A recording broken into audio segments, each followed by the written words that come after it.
За сайн байна уу? Өнөөдөр ингээ хүрээ. За өнөөдөр манай бас хоёр дахь үйлчлүүлэгч маань виз ингээд амжилттай гарсан байна.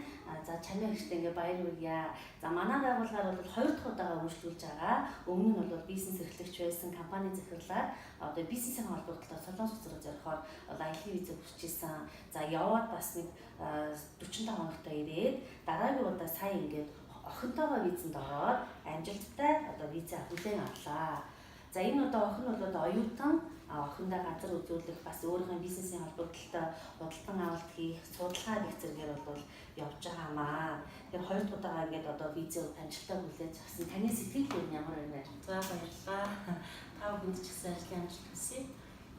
Манай би одоо анх удаа танаа дээр ирээд бүх нөгөө бичиг саасныхаа ажлыг бүгдийг танахаар бүцтгүүлээд өгөх ёстой газар нь авч өгөөд миний виз найдвартай гарч ирсэн.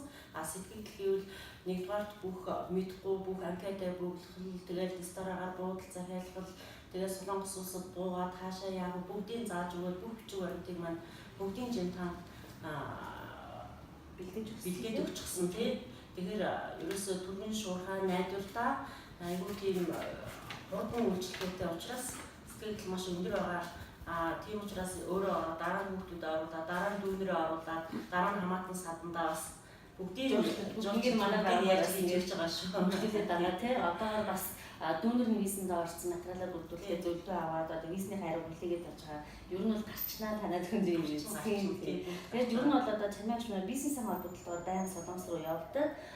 Ер нь бол нэг жилийн виз бас авах зорилготой. Яагаад нэг жилийн виз авч байгаа гэхээр ер нь бол виз хүсэх хугацаа маш урт байдаг учраас нэг жилийн визтэй болсон тохиолдолд виз хүсэхгүйгээр байнгын ингээд худалдаа авах их хугацаанд зорчоод болцоотой учраас ер нь анханасаа зөв материалаар бүрдүүлээд аялын визээ хүсэх юм бол танд ч бас боломж байгаа гэдгээс манай байгууллагаас бол зөвлөгөө мэдээлэл өгөн материал дээр нь хамтран ажиллаж байгаамаа. Ингээд аялын виз хүсэхээр бол та бүхэн бас манай байгууллагаар үйлчлүүлээрээ баталгаатай хаягаа одоо чамайгч маань ирсэн бөгөөд хэлээр гарах зөвлөгөө мэдээлэл аваад дараагийн удаа визэнд бүхдээ яаж бас материалыг бүрдүүлэх гэдэг бас манай байгууллагаас үйлчлэгээ аван аялын визээ хүсэх юм аа. За ингээд баярлалаа. Танд бас амжилт хүсье. Та бүхэнд ч гэсэн ажлын амжилт хүсье.